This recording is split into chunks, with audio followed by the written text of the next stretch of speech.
அஸ்ஸலாமு அலைக்கும் வரஹ்மத்துல்லாஹி வபரகாத்துஹு. அல்ஹம்துலில்லாஹி ரப்பில் ஆலமீன் வஸ்ஸலாத்து வஸ்ஸலாமு அலா சய்யிதில் முர்ஸலீன் வ அலா ஆலிஹி வ ஸஹ்பிஹி அஜ்மஈன்.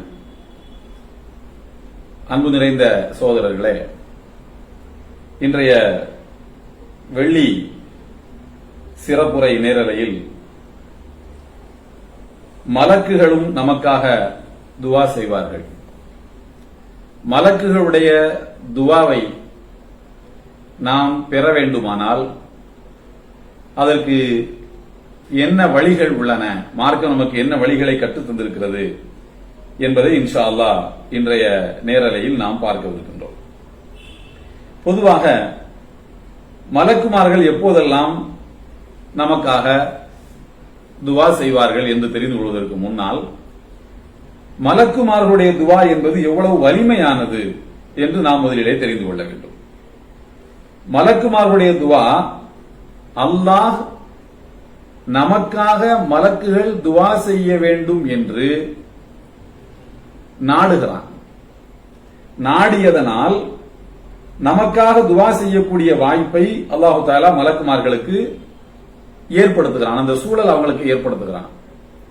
ஏனென்றால் அல்லாஹு தஆலா அருள்மறையாம் திருக்குர்ஆனில் சூரா அல் அம்பியா என்ற 21வது அத்தியாயத்தினுடைய 28வது வசனத்திலே சொல்கிறான், வலா யஸ்ஃபஊன இல்லா லிமன் இர்ததா. அல்லாஹ்வினுடைய திருப்தியை யார் பெற்றிருக்கிறார்களோ அவர்களுக்கு தவிர வேறு யாருக்கும் மலக்குமார்கள் பரிந்துரைக்க மாட்டார்கள். மலக்குமார்களுடைய பரிந்துரை கிடைக்கணும்னா, யா அல்லாஹ் இவருடைய பாவங்களை மன்னிப்பாயாக, இவருக்கு உயர்ந்த அந்தஸ்தை கொடுப்பாயாக என்று மலக்குமார்கள் துவா செய்ய வேண்டுமானால், மலக்குமார்கள் நமக்காக பரிந்துரைக்க வேண்டுமானால் அல்லாஹ்வினுடைய திருப்தியை நாம் பெற்றிருக்க வேண்டும். அடுத்து இன்னொரு வசனத்தை பாருங்கள். சூரத் தஹ்ரீம் 66வது அத்தியாயத்தினுடைய 6வது வசனம். அதில் அல்லாஹ் சொல்கிறான், யா அய்யுஹல்லதீன ஆமனு, ஓரிரை நம்பிக்கை கொண்டிருப்பவர்களே, கூ அன்ஃபுஸகும், உங்களையும் வாஹ்லீக்கும், உங்களுடைய குடும்பத்தினரையும் நாரா, நரக நெருப்பை விட்டு பாதுகாத்துக் கொள்ளுங்கள் என்று சொல்லிவிட்டு, வகூதுஹன் நாசு வல் ஹிஜாரா, அந்த நரக நெருப்பு எப்படிப்பட்டது என்றால் அதனுடைய எரிகொல்லிகளாக இருப்பது, அதனுடைய எரிகொல்லியாக இருப்பது மனிதனும் கற்களும் தான் என்று எல்லாம் வல்ல அல்லாஹ் தஆலா கூறுகின்றான். எனவே அப்படிப்பட்ட நரக நெருப்பை அஞ்சிக் கொள்ளுங்கள் என்று சொல்லிவிட்டு, அதனுடைய காவலர்களாக கடுமையான தோற்றமுடைய மலக்குகள் இருப்பார்கள் என்று சொல்லிவிட்டு, லா யஸூன் அல்லாஹ மா அமரஹும், அல்லாஹ்வினுடைய கட்டளைக்கு அவர்கள் மாறு செய்ய மாட்டார்கள், வ யஃபஅலுன மா யுமரூன், அல்லாஹ் ஏவியதைத்தான் அவர்கள் செயல்படுத்துவார்கள் என்று எல்லாம் வல்ல அல்லாஹ் தஆலா கூறுகிறான். இதன் மூலமாக நமக்கு தெரியக்கூடிய விஷயம் என்னவென்றால், அல்லாஹ்வினுடைய திருப்தியை நாம் பெறுவதனால்தான் நமக்காக மலக்குமார்கள் துவா செய்கிறார்கள். நமக்காக மலக்குமார்கள் துவா செய்ய வேண்டும் என்று அல்லாஹ் மலக்குகளுக்கு கட்டளையிட்டிருப்பதால் தான் துவா செய்கிறார்கள். அப்ப துவா செய்பவரும் துவாவை ஏற்றுக்கொள்ளக்கூடிய ரப்பும் அல்லாஹுவும் நாடியதனால் நமக்கு மலக்குகள் துவா செய்கிறார்கள். இதுதான் மலக்குமார்களுடைய துவாவினுடைய மரியாதை. இதற்கு என்ன அர்த்தம்னா, கண்டிப்பாக அல்லாஹு தஆலா அந்த துவாவை ஏற்றுக்கொள்வான் என்பதனால் தான் மலக்குகளுக்கு நீங்க துவா செய்யுங்கன்னே சொல்றான். சொல்றதுனாலதான் அவன் துவா செய்யறாங்க. ஏற்றுக்கொள்ள வேண்டும் என்கிற எண்ணம் இருக்கிறதுனாலதான் துவா செய்ய சொல்றான். இப்போ ஒரு 8 விஷயம், இந்த 8 அமல்களை நாம் கடைபிடித்தால் மலக்குகள் நமக்காக துவா செய்வார்கள். பாருங்கள், புகாரி ஷரீஃபில் ஹதீஸ் அபூ ஹுரைரா ரலியல்லாஹு அன்ஹு அறிவிக்கின்றார்கள், மாமின் யௌமின் யுஸ்பிஹு ஃபீஹில் இபாது,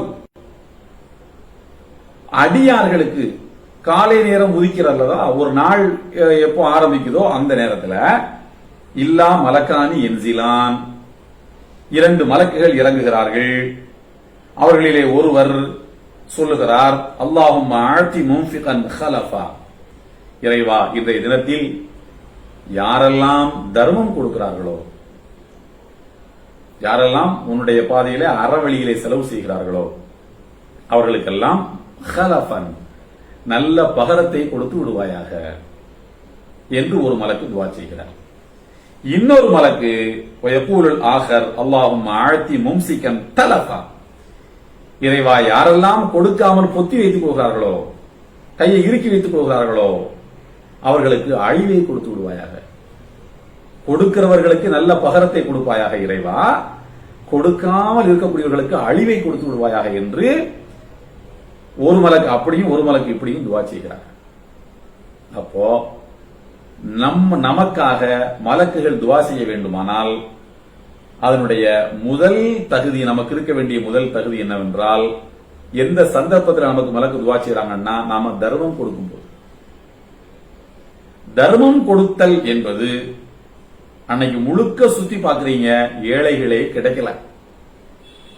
காலையில ஆபீஸுக்கு போனீங்க, இன்னைக்கு 6 மணிக்கு டியூட்டி ஆரம்பிச்சிருச்சு, சாயங்காலம் 6 மணி ஆயிடுச்சு, நேர வீட்டுக்கு வந்து அப்பாடாண்டு ஓஞ்சு போய் நீங்க ரெஸ்ட் எடுக்கிறதுக்கு தான் நேரம் சரியா இருக்கும் என்கிற நிலைமையில் நீங்க யாருக்கு தர்மம் கொடுக்க முடியும் என்கிற ஒரு கேள்வி வரலாம். இந்த மாதிரி சில பேர் கூட்டுல இருந்து புறப்பட்டு மறுபடியும் கூட்டுக்கே வந்து சேரக்கூடிய வாழ்க்கையெல்லாம் வாழ்ந்து கொண்டிருப்பார்கள்.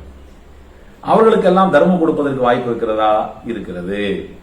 நபிகள் நாயகம் ஸல்லல்லாஹு அலைஹி வஸல்லம் சொல்கிறார்கள், தவஸ்ஸுமுக ஃபீ வஜ்ஹி அஹீக லக ஸதகா. உன்னுடைய சகோதர மனிதனை பார்த்து நீ மலர்ந்த முகத்தோடு அவனை சந்திப்பது இருக்கிறதே, அது ஒரு தர்மம் என்கிறார்கள். மலர்ந்த முகத்தோடு ஒரு மனிதனை சந்திப்பது தர்மம். நல்ல அல் கலிமத்து தய்யிபத்து ஸதகா, நல்ல வார்த்தைகளை சொல்வது ஒரு தர்மம். சும்மா இருக்கீங்களா என்று மலர்ந்த முகத்தோடு கேட்டால் 2 தர்மம். சும்மா இருக்கீங்களான்னு கேட்டது ஒரு நல்ல வார்த்தை, மலர்ந்த முகத்தோடு கேட்டது ஒரு தர்மம், 2 சேர்ந்து 2 தர்மம். இப்படி காசு பணம் கொடுப்பதற்கு சூழல் இல்லாத நிலையில் நல்ல வார்த்தைகளும் தர்மமே. இந்த நேரத்தில் மலக்குகள் துவா செய்கிறார்கள், இறைவா மேலும் மேலும் இவருக்கு நல்ல பகரத்தை கொடுப்பாயாக. இவரை பார்க்கிறவங்க எல்லாம் மலர்ந்த முகத்தோட பார்க்கணும். சுற்றிலும் மலர்ந்த முகத்துடையவர்களே இருக்கும்போது வாழ்க்கையும் சந்தோஷமா இருக்கும்ல, அந்த துவா கிடைக்கிறது. இல்லை என்றால் அழிவை கொடுப்பாயாக, சாபம் தான் கிடைக்கும். அல்லாஹ் பாதுகாக்கணும். முதலாவது நேரம் மலக்குகள் நமக்காக துவா செய்யக்கூடிய முதல் வாய்ப்பு நமக்கு எப்ப கிடைக்குதுன்னா, நம்ம தர்மம் கொடுக்கும் போது, நல்ல வார்த்தைகளை பேசும்போது, மலர்ந்த முகத்தோடு சக மனிதர்களை எதிர்கொள்ளும் போது. இது ஃபர்ஸ்ட். அடுத்து 2வது, தொழுகையை எதிர்பார்த்து காத்திருக்கும் நேரம். நபிகள் நாயகம் மேல நான் சொன்ன ஹதீஸ் புகாரில் இடம்பெற்றிருக்கிறது. அபூ ஹுரைரா ரலியல்லாஹு அன்ஹு வைக்கிறாங்க 1442வது ஹதீஸ். அடுத்து நான் சொல்வது தொழுகைக்காக, தொழுகையை எதிர்பார்த்து காத்திருப்பது பள்ளிவாசல்ல. நபிகள் நாயகம் ஸல்லல்லாஹு அலைஹி வஸல்லம் சொல்கிறார்கள் பாருங்கள், அல் மலாயிகத்து துஸல்லி அலா அஹதிக்கும் மா தாம ஃபீ முஸல்லாஹு. மலக்குமார்கள் உங்களில் ஒருவருக்காக துவா செய்கிறார்கள் எப்போதென்றால், மா தாம முஸல்லாஹு ஃபீ முஸல்லாஹு, அவர் தன்னுடைய தொழுமிடத்தில் இருக்கும் போதெல்லாம். எதுவரைக்கும்? மாலம் யுஹதிஸ், இதான் நிபந்தனை. ஒதுவோடு இருக்க வேண்டும். ஒதுவோட தொழுகைக்குரிய இடத்துல போய் தொழுகையை எதிர்பார்த்து காத்திருக்கும் போது மலக்குகள் நமக்கு துவா செய்கிறார்கள். எப்படி துவா செய்வாங்க? அல்லாஹும்ம அஃபிர் லஹு அல்லாஹும்ம அர்ஹம்ஹு, இறைவா இவருடைய பாவங்களை மன்னிப்பாயாக, இறைவா இவருக்கு நீ இரக்கம் காட்டுவாயாக என்று மலக்குகள் துவா செய்வார்கள். பாவங்கள் மன்னிப்பாயாக, இரக்கம் காட்டுவாயாக, 2 துவாவையும் மலக்குகள் செய்கிறார்கள். எப்போது? தொழுகைக்காக நாம் நம்முடைய தொழுமிடத்தில் காத்திருக்கும் போது ஒது முறியாமல். லா யஸாலு அஹதுக்கும் ஃபீ ஸலாத்தின் மா தாமத்திஸ் ஸலாத்து தஹ்பிசுஹு. தொழுகைக்காக நீங்கள் காத்திருக்கும் போதெல்லாம், பள்ளிவாசலுக்கு போயிட்டீங்க, மகரிபு தொழுதுட்டீங்க, இஷா வரைக்கும் உட்கார்ந்துட்டு இருக்கீங்க, தொழுகைதான் உங்களை பள்ளிவாசலிலேயே தடுத்து நிறுத்தி வைத்திருக்கிறது, வேற எந்த காரணமும் கிடையாது. இல்லைன்னா வீட்டுக்கு போயிடுவீங்க தொழுகை முடிஞ்சுன்னா. தொழுகை அவரை தடுத்து வைத்திருக்கும் காலமெல்லாம் மலக்குகள் துவா செய்கிறார்கள். லா யம்னஉஹு அன் யன்கலிப இலா அஹ்லிஹி இல்லா ஸலாத். அவர் வீட்டுக்கு திரும்பி செல்லுவதை தொழுகைதான் தடுத்துக் கொண்டிருக்கிறது. தொழுகை முடிச்சுட்டா வீட்டுக்கு போயிடலாம் காத்திருக்கிறாரு. இந்த நிலையில் ஒரு மனிதன் இருந்தால் அவருக்காக மலக்குகள் துவா செய்கிறார்கள். இது புகாரில் இடம்பெற்றிருக்கிறது. அபூ ஹுரைரா ரலியல்லாஹு அன்ஹு அறிவிக்கிறாங்க 659வது ஹதீஸ். இது 2வது சந்தர்ப்பம். அடுத்த சந்தர்ப்பம் 3வது பாருங்கள். மனிதர்களுக்கு, சக மனிதனுக்கு நல்ல விஷயங்களை நீங்கள் கற்றுக் கொடுப்பீர்களானால் அந்த நேரத்தில் மலக்குகள் நமக்காக துவா செய்கிறார்கள். எப்படி தெரியுமா? நபிகள் நாயகம் ஸல்லல்லாஹு அலைஹி வஸல்லம் சொல்கிறார்கள், திர்மிதியிலே இந்த ஹதீஸ் இடம்பெற்றிருக்கிறது, 2685 ஹதீஸ். பாருங்கள், ذُكِرَ لِرَسُولِ اللَّهِ صَلَّى اللَّهُ عَلَيْهِ وسلم رَجُلَانِ, ரசூலுல்லாஹி ஸல்லல்லாஹு அலைஹி வஸல்லம் இரண்டு மனிதர்களை பற்றி சொல்லப்பட்டது. அஹதுஹுமா ஆபித் வல் ஆஹரு ஆலிம். இந்த ரெண்டு நபர்கள்ல ஒருவர் மார்க்கம் கற்ற அறிஞர், இன்னொருவர் வணக்க வழிபாட்டில் திளைத்துக் கொண்டிருப்பவர். இப்படி ரெண்டு வகையான மனிதர்களை பற்றி நபிகள் நாயகம் ஸல்லல்லாஹு அலைஹி வஸல்லம் சொல்லப்பட்டது. அப்போ ரெண்டு மனிதர்களை பற்றி சொல்லப்படுது. இவர் தொழுக ஆரம்பிச்சாருன்னா, வணக்க வழிபாடுகளை ஈடுபட ஆரம்பிச்சாருன்னா, அடேங்கப்பா ரொம்ப பெரிய ஒரு ஆபித் இவர் என்று அவரை பற்றி ஒரு சொல்லுகிறார்கள்.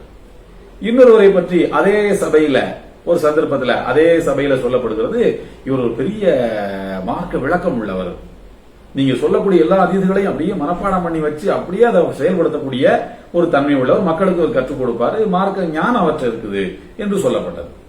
நபிகள் நாயகம் ஸல்லல்லாஹு அலைஹி வஸல்லம் சொன்னார்கள், ஃபதுலுல் ஆலிமி அலல் ஆபிதி கஃபதுலி அலா அத்னாக்கும். வணக்க வழிபாடுகளில் மட்டும் ஈடுபட்டுக் கொண்டிருப்பவருக்கும் கற்ற இந்த அறிஞனுக்கும் இடையில் உள்ள சிறப்பில் உள்ள வேறுபாடு எப்படிப்பட்டது என்றால், கஃபதுலி அலா அத்னாக்கும், என்னை போல, அந்த ஆலிம் என்னை போல, என்னுடைய சிறப்பு மாதிரி ஆலிமுக்கு சிறப்பு. உங்களில் யார் ரொம்ப அறிவில் குறைந்தவரோ, ரொம்ப தாமதமாக இஸ்லாத்தை தழுவி குறைந்த அறிவு ஞானங்களை மாத்திரம் பெற்றிருப்பவரை போல, அந்த வணக்க வழிபாட்டில் ஈடுபட்டிருக்கிறார் இல்லையா, அவருக்கு தாமதமாக ரொம்ப தாமதமாக இஸ்லாத்துக்கு வந்து குறைந்த விஷயங்களை மட்டுமே கற்றிருப்பவரை போலவும், இந்த அறிஞர் என்னுடைய சிறப்பை போலவும் பெற்றிருப்பவர் ஆவார் என்று சொன்னார். பிறகு நபிகள் நாயகம் ஸல்லல்லாஹு அலைஹி வஸல்லம் சொன்னார்கள், இன்னல்லாஹ வ மலாயிகத்தஹு வ அஹ்லஸ் ஸமாஇ வல் அர்தி, வானங்களில் உள்ளவர்களும் பூமியில் உள்ளவர்களும் மலக்குமார்களும் அல்லாஹுவும் ஹத்தன் நம்லதல்லதி ஃபீ ஹுஜ்ரிஹா, புற்றில் வசிக்கின்ற எறும்பும், வஹத்தல் ஹூத், கடலில் வாழுகிற மீன்களும் கூட, லை யுஸல்லூன அலா முஅல்லிமின் நாஸில் கைர், மனிதர்களுக்கு நல்ல விஷயங்களை யார் கற்றுக் கொடுத்துக் கொண்டிருக்கிறார்களோ அவர்களுக்காக துவா செய்கிறார்கள். மலக்குகளும் துவா செய்கிறாங்க, அல்லாஹ்வும் அவருக்காக அருள் புரிகின்றான், சக அடியார்கள் துவா செய்கிறார்கள், மீன்கள் உட்பட எறும்புகள் உட்பட அவருக்காக துவா செய்யும். ஏன் தெரியுமா? சக மனிதனுக்கு நல்ல காரியங்களை கற்றுக் கொடுப்பதன் மூலமாக தவறுகள் குறையும். நல்லதை சொல்லிக் கொடுத்தா அவன் நல்லதன்படி செயல்படுவான், தவறுகள் குறையும். தவறுகள் குறைஞ்சிச்சுன்னா அந்த ஊர்ல கடல்ல குழப்பம் வராது, தரையில குழப்பம் வராது, எறும்பு நல்லா வாழும், மீன்கள் நல்லா வாழும், மனிதர்கள் நல்லா வாழ்வாங்க. எனவே தவறுகள் நடப்பதை இவர் மறைமுகமாக தடுத்துக் கொண்டிருப்பதன் காரணமாக, யாரு?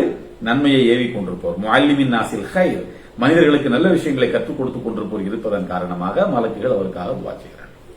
அதனால எந்த விஷயமா இருந்தாலும் நல்லதை சொல்லிக் கொடுங்க. ஒரு வியாபாரி ஃப்ரெண்ட் இருக்க, நல்ல கலப்படம் பண்ணு, இப்பதான் லாபம் கிடைக்கும் அப்படி சொல்லக்கூடாது.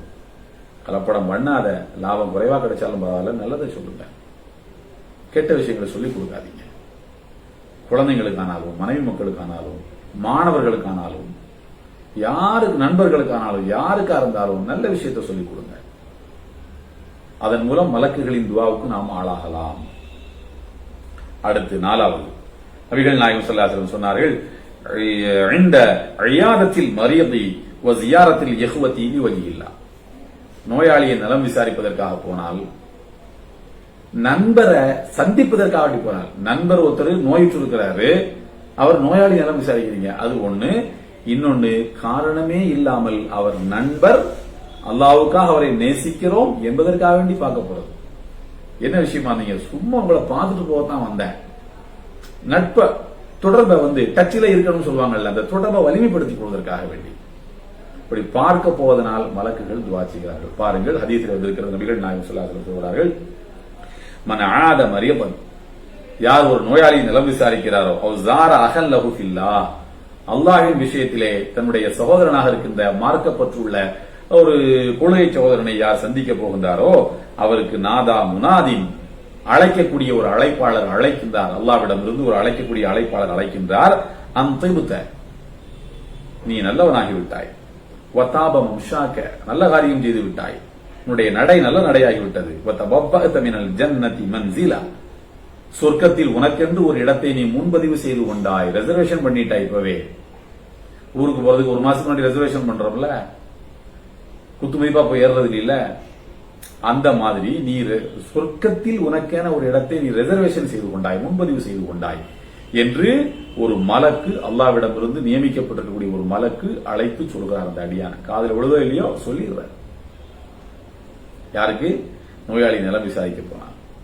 ஆகையினால நோயுற்றிருப்பவர்களை நலம் விசாரிக்க போறது ஒரு முக்கியமான சுன்னத்துங்க. சில பேர் அப்படித்தான், நாளைக்கு போகலாம், நாளை கழிச்சு போகலாம், நாளை கழிச்சு போகலாம், அப்படி தள்ளி தள்ளி தள்ளி தள்ளி போட்டு கடைசியில் என்ன ஆயிடும்னா அவரு எந்திரிச்சு நடமாட ஆரம்பிச்சிருவாரு, இவருக்கு சுகக்குறவாயிடுவாரு.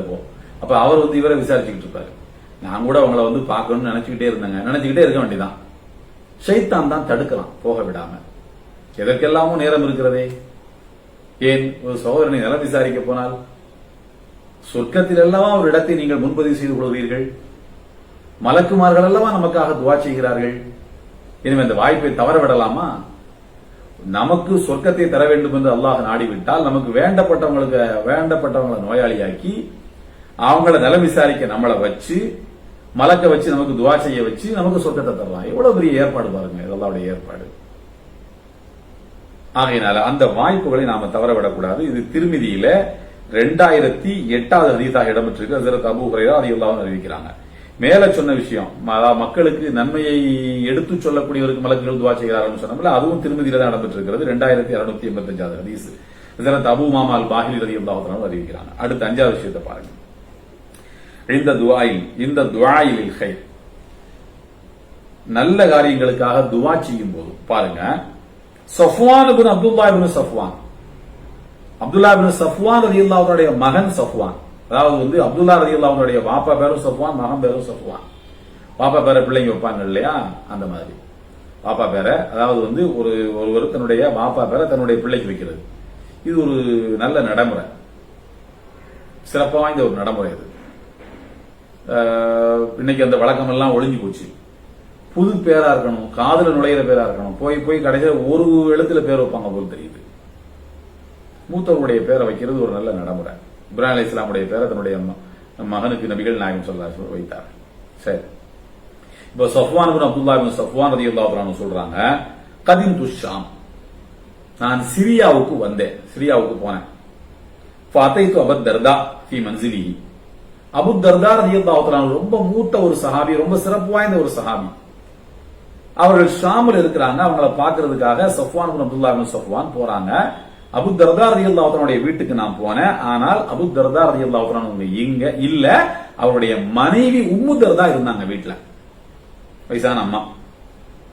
நான் உடனே அவங்கள்ட்ட உட்கார்ந்து அபு தர்தா எங்கன்னு விசாரிச்சுக்கிட்டு இருக்கும்போது கேள்விகளுக்கு எல்லாம் பதில் சொல்லிட்டு அவங்க என்கிட்ட கேட்டாங்க, அத்துரீதுல் ஹஜ்ஜல் ஆம், எப்பா நீ அங்க இருந்து வந்திருக்கிய, ஷாமுக்கு வந்திருக்கிற, ஊருக்கு திரும்பி போவ, இந்த வருஷம் நீ ஹஜ் பண்ண போறியான்னு கேட்டாங்க. இந்த வருஷம் நீ ஹஜ் பண்ணுவியா, அப்படிப்பட்ட எண்ணம் இது உனக்கு இருக்குதான்னு கேட்டாங்க. ஆமா, நான் ஹஜ் பண்ணுவேன்னு சொன்னேன். உடனே உம்மு தர்தா ரலியல்லாஹு அன்ஹா சொன்னாங்க, ஃபதுல்லாஹ லனா பிகைர், எங்களுக்கும் அல்லாஹ் கைர தரணும்னு இனி துவா செய். எங்களுடைய வாழ்க்கையில அல்லாஹ் எங்களுக்கு நன்மையான காரியங்களை செய்யறதுக்கு வாய்ப்பு தரணும், எங்க வாழ்க்கையில நல்லது மட்டுமே நடக்கணும், அதுக்கு நீங்களுக்காக துவா செய்ப்பா அப்படின்னு என்கிட்ட சொன்னாங்க. சொல்லிவிட்டு அவங்க ஒரு ஹதீஸ் சொன்னாங்க, ஃபைன்ன நபிய ஸல்லல்லாஹு அலைஹி வஸல்லம் கால், ஏனென்றால் நபிகள் நாயகம் ஸல்லல்லாஹு அலைஹி வஸல்லம் கான யகூல், அவர்கள் சொல்வார்கள், தஅவத்துல் முஸ்லிமி லி அஹீஹி பிظஹரில் கைபி முஸ்தஜாப், அதாவது ஒரு சகோதரன் இல்லாத இடத்துல அவனுக்காக துவா செய்வது இருக்கிறதே, அது ஒப்புக்கொள்ளப்படும்.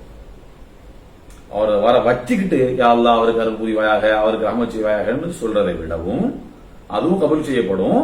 ஆனால் எது கபூல் செய்யப்படுவதற்கு அதிக வாய்ப்பு இருக்கிறது என்று சொன்னால், ஒருவருக்கு அவர் இல்லாத இடத்தில் துவா செய்வது முஸ்தஜாபா, ஒப்புக்கொள்ளப்படும். சரி, இப்போ அப்படி யாரு ஒருவர் இல்லாத இடத்துல அவருக்காக துவா செய்கிறாரோ, ஹஜ்ஜுக்கு போறோம், அங்க போய் காபத்துல்லாஹ்வுடைய திரையை பிடிச்சிட்டு யா அல்லாஹ் நம்மகிட்ட துவா செய்யுங்கன்னு கையை பிடிச்சிட்டு கேட்டுட்டு இருப்பாங்க இல்லையா, அவங்களுக்காக துவா செய்யறோம் பாருங்க. அந்த சந்தர்ப்பத்துல துவா செய்யக்கூடிய அந்த மனிதருடைய தலைக்கு மேலே ஒரு மலக்கு நின்று கொண்டு, இந்த ரஸிஹி மலக்குன் யதுஉ, இவருக்காக துவா செய்யக்கூடிய ஒரு மலக்கு இருப்பாரு. அவர் என்ன சொல்வார்னா, வலகபி மிஸ்லின் ஆமீன், வலகபி மிஸ்லின் ஆமீன், வலகபி மிஸ்லின் என்று சொல்வார். ஆமீன் ஆமீன் அந்த துவாவை அவரு என்ன பண்ணுவாரு, அல்லாஹ்ட்ட எடுத்துட்டு போறதோட மாத்திரமல்ல, இறைவா இவருக்கும் அதுபோல் கொடுப்பாயாக, இவருக்கும் அதுபோல் கொடுப்பாயாக, உனக்கும் இதுபோல் கிடைக்கட்டும், உனக்கும் இதுபோல் கிடைக்கட்டும். யா அல்லாஹ், என்னுடைய ஊர்ல அண்ணன் ஒருத்தர் இருக்கிறாரு, அவர் கைகால் சுகத்தை கொடுப்பாயாக, நீங்க துவா செஞ்சீங்கன்னா உனக்கும் அதுபோல் தருவானாக, உனக்கும் அதுபோல் தருவானாக இந்த மலக்கு துவா செய்வார். மலக்குகள் துவா மறுக்கப்படுவதில்லை. அப்போ நமக்கு அல்லாஹ்வுத்தாலா நன்மையான காரியங்களை தர வேண்டும் என்று நாடினால் இன்னொருத்தருக்கு துவா செய்யக்கூடிய வாய்ப்பை அல்லாஹ் நமக்கு தரலாம். இன்னொருத்தருக்கு நம்ம துவா செய்வோம், உடனே மலக்கு நமக்காக துவா செய்வார். இப்படி ஒரு ஹதீஸ் சஹீஹ் முஸ்லிமில் இடம்பெற்றிருக்கிறது. 2733வது ஹதீஸ். அதுக்கடுத்து சஹர், 6வது விஷயம்.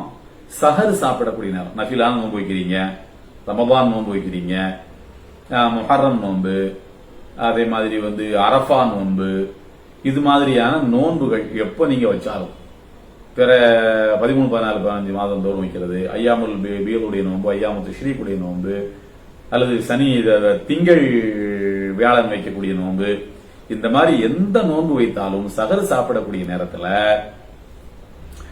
நாம பாருங்க, ஹதீஸ்ல வந்திருக்கிறது. இமாம் ஹஸரத் அபூ ஸஈத் குத்ரி ரலியல்லாஹு அன்ஹு அறிவிக்கிறாங்க, தர்கீப்ல 1070வது ஹதீஸ். அஸ்ஸுஹூரு அக்லுஹு பரக்கா, சஹர் சாப்பிடுவது பரக்கத்தாகும் நபிகள் நாயகம் ஸல்லல்லாஹு அலைஹி வஸல்லம் சொல்றாங்க. எனவே ஃபலா ததஊஹு, சஹர் சாப்பிடாமல் இருந்து விடாதீர்கள். ராத்திரி 12 மணிக்கு சாப்பிட்டுட்டு அப்படி காலையில சுபுக்கு எந்திரிச்சு போறது அப்படி இருக்கக்கூடாது. சஹர் நேரத்துல எழுந்து சாப்பிடுவது, சஹருடைய நேரத்துல எழுந்து சாப்பிடுவது. அதுக்கடுத்து வலவ் எஜிரா அஹதுக்கும் ஜுராஅத்த மாஇன், ஒரு மடக்கு தண்ணீராவது நீங்க குடிச்சிருங்க. ஏனென்றால் இன்னல்லாஹ வ மலாயிகத்தஹு, அல்லாஹ்வும் மலக்குமார்களும் யுஸல்லூன அலல் முத்தஸஹிரீன், சஹர் சாப்பிடக்கூடியவர்களுக்கு அல்லாஹ் பரக்கத் செய்கிறான், மலக்குமார்கள் துவா செய்கிறார்கள் என்று நபிகள் நாயகம் ஸல்லல்லாஹு அலைஹி வஸல்லம் சொன்னாங்க. அதனால சஹர்ல எந்திரிச்சு, அதுக்குனே எந்திரிச்சு சாப்பிடுவது ஒரு சுன்னத், ஒரு பரக்கத், மலக்குகளின் துவா கிடைக்கும். சரி, தராவி தொழுதுட்டு வந்தீங்க, அல்லது நைட் ரொம்ப லேட் நைட் வந்தீங்க, 12 மணிக்கு தான் கடுமையான பசி, 12 மணிக்கு நீங்க சாப்பிட்டுட்டீங்க, நல்லாவே சாப்பிட்டுட்டீங்க பரக்கத்தா. சஹர்ல திரும்ப இனிமே சாப்பிட முடியாது உங்களுக்கு. அப்படிப்பட்ட நிலையில் நீங்கள் இருந்தால் சஹர் நேரத்தில் தூங்காம எழுந்து ஒரு மடக்கு தண்ணீராவது குடித்து விட்டு நீங்கள் அதை சஹராக நியத் வைத்துக் கொள்ளுங்கள். அந்த நேரத்தில் மலக்குகள் துவா செய்யக்கூடிய ஒரு செயல், அது ஒரு வணக்கம், ஒரு இபாதத். அதற்கு அதாவது சஹர் நேரத்தில் இதற்காக எழுப்புறாங்க பாருங்க, எழுப்பி விடுறாங்க பாருங்க, அவங்களுக்கும் மலக்குகள் துவா செய்வாங்களாம். ஏன் தெரியுமா? ஒரு நன்மையை செய்பவருக்கு கிடைக்கக்கூடிய கூலி செய்யும்படி தூண்டியவருக்கும் கிடைக்கும். அதனாலதான் துருக்கி கிலாபத்தினுடைய ஆட்சி காலத்துல எல்லாம் சஹருக்கு எழுப்புறதுக்குன்னு இந்த கொட்டு அடிச்சுக்கிட்டு ஆட்களை ஏற்பாடு பண்ணுவாங்க. கொட்டு அடிச்சுக்கிட்டு வர்றதுக்கு ஆட்களை ஏற்பாடு பண்ணுவாங்க. இப்பவும் கூட நம்ம ஊர்கள்ல பாத்தீங்கன்னா சில கிராமங்கள்ல இப்போதும் ஃபகீர் ஷாக்கள் கொட்டடிச்சுட்டு வரக்கூடிய சில காட்சிகளை எல்லாம் நாம பார்க்க முடியும். அது ஒரு வகையில பல நன்மைகளை தரக்கூடிய ஒரு செயலாக இருக்கிறது. அதுக்கடுத்து 7வது விஷயம் பாத்தீங்கன்னா, இந்தமா துசல்லி சுஃபூஃபில் அவ்வலி, முதல் சஃப்ல நின்று தொழுகிறது. முதல் சஃப்ல நின்று தொழுகிறது அதுவும் மலக்குமார்களுடைய துவாவுக்கு காரணமாக அமைகிறது. பாருங்கள், நபிகள் நாயகம் ஸல்லல்லாஹு அலைஹி வஸல்லம் சொல்கிறார்கள், லா தக்தலிஃபு ஃபதக்தலிஃப குலூபுக்கும், சஃப்கள்ல முன்ன பின்ன அப்படி இப்படிலாம் நிக்காதீங்க, ஒழுங்கா ஒரு சஃபை பூர்த்தி பண்ணிட்டு அடுத்த சஃபுக்கு வாங்க. கான யகூல், மேலும் சொல்வார்கள், இன்னல்லாஹு மலாயிகத்தஹு யுஸல்லூன அலா ஸுஃபூஃபில் அவ்வல், முதல் சஃப்ல நிக்கக்கூடியவர்களுக்கு அல்லாஹ் பரக்கத் செய்கிறான், மலக்குமார்கள் துவா செய்கிறாங்க என்று சொல்லிவிட்டு சொன்னார்கள், லா தக்தலிஃப் ஸுஃபூஃபுக்கும், உங்களுடைய சஃப்புகளில் முன்பின் இருக்கக்கூடாது.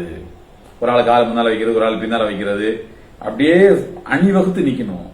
பார்த்தா அப்படி ஒரு நேர் கோட்டில் நிக்கிற மாதிரி இருக்கணும் என்று சொல்லிவிட்டு மேலும் சொன்னார்கள், இன்னல்லாஹு மலாயிகத்தஹு யுஸல்லூன அலா ஸஃபில் அவ்வல், முதல் சஃப்ல நின்று தொழக்கூடியவர்களுக்கு மலக்குமார்கள் துவா செய்றாங்க. நீங்க போங்க, நீங்க போங்க பாய், நீங்க முன்னால போங்க பாய் எல்லாம் சொல்லக்கூடாது, சஃப்ல முந்திக்கும்.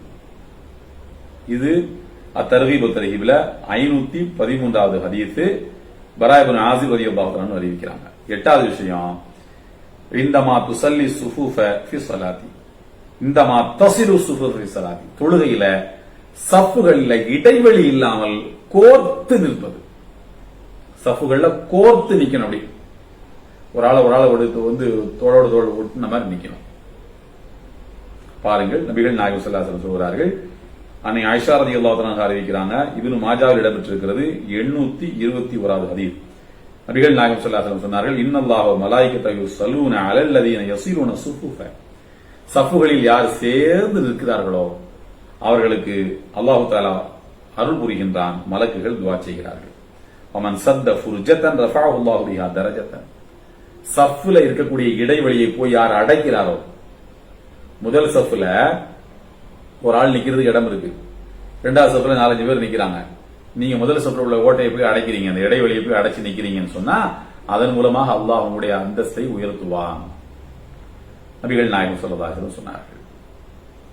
முதல் சஃப் ஃபுல்லா இருக்கு, ரெண்டாவது சஃப்ல நீங்க நிக்க போறீங்க, பக்கத்துல யாராவது இருந்தா அவங்களை சேர்த்து நிப்பாட்டிக்கீங்க, தனியா நிக்க கூடாதுன்னு இருக்கு ஹதீஸ்கள்ல. யாரா பின்னால வருவாங்க உறுதியா தெரிஞ்சா பிரச்சனை, ஒழு செஞ்சுட்டு இருக்காரு பாத்தீங்க, நீங்க நின்றுக்கலாம், அவர் வந்து ஜாயின் பண்ணிக்குவாரு. இடைவெளி இல்லாமல் அடைத்து நிற்க வேண்டும், வரிசையா விரல்கள் கோத்திற்கு பாருங்க அப்படி நிக்கணும். இப்போ வந்து கோவிலுடைய காலகட்டம், அதனால இடைவெளி விட்டு நிற்பதுதான் இப்போ நல்லது. சில பேர் சொல்லுவாங்க, நான் பக்கத்துல நிக்க வேண்டியதானே, என்ன ஆகிட போகுதுன்னு. அப்படி இல்ல சகோதரர்களே. திடீர்னு ஒருத்தருக்கு இருமல் வருது, இல்லங்க நாங்க கடையில எல்லாம் பக்கத்துல தான் உட்காந்து வியாபாரம் பண்றோம், தொழுகையில மட்டும் தூரமா நிக்கணுமான்னு கேட்பாங்க. திடீர்னு ஒரு தும்மல் போட்டாரு கடையில இருக்கும்போது, நீங்க கொஞ்சம் தள்ளி நிற்குவீங்க, மூக்க பொத்திக்குவீங்க, அதுக்கெல்லாம் வாய்ப்பு இருக்குது. தொழுகையில தும்முனாரு இருமுனாரு என்ன பண்ண முடியும், விலகி வர முடியுமா அதுக்கப்புறமாக இடையில? சோ அதனால இடைவெளி விட்டு நிற்பது நல்லது. பின்னால போய் நின்றுகிட்டு அவர் தும்முனாரா அதனாலதான் எனக்கும் சளி பிடிச்சிக்கிட்டு போய் டெஸ்ட் எடுக்க போறது வைக்கிறது, இந்த மனசுக்குள்ள இந்த குழப்பங்கள் எல்லாம் இருக்கும். ஆகையினால இது சகஜமான காலகட்டங்கள்ல தான் இந்த ஹதீஸ். நோய் காலகட்டங்களில் அந்த நோயினுடைய தன்மையை பொறுத்து நடவடிக்கைகளை அதற்கு ஏற்றவாறு அமைத்துக் கொள்ள வேண்டும் என்பதுதான் மெடிக்கல் சயின்ஸ், மருத்துவ விஞ்ஞானம் நமக்கு சொல்லி காட்டக்கூடிய வழிமுறைகள். எனவே இந்த 8 வகையான காலகட்டங்கள்ல நேரங்கள்ல மலக்குமார்கள் ஒரு மனிதனுக்காக துவா செய்கிறார்கள், ஒரு நல்லடியானுக்காக துவா செய்கிறார்கள் என்று நபிகள் நாயகம் ஸல்லல்லாஹு அலைஹி வஸல்லம் சொல்லி காட்டுகிறார்கள். எனவே இது போன்ற இந்த ஒழுக்கங்களை, இந்த நடைமுறைகளை இன்ஷா அல்லாஹ் நாம் பேணிக்கொண்டு மலக்குமார்களின் துவாவுக்கு பொருத்தமானவர்களாக நாம் ஆய்வு கொள்வதற்கு நாம் முயற்சிக்க வேண்டும். இன்ஷா அல்லாஹ் அடுத்த வாய்ப்புகளில் நான் உங்களை சந்திக்கிறேன். வாஹிரு தாவானா அல்ஹம்துலில்லாஹி ரப்பில் ஆலமீன். அஸ்ஸலாமு அலைக்கும் வரஹ்மத்துல்லாஹி வபரகாத்துஹு.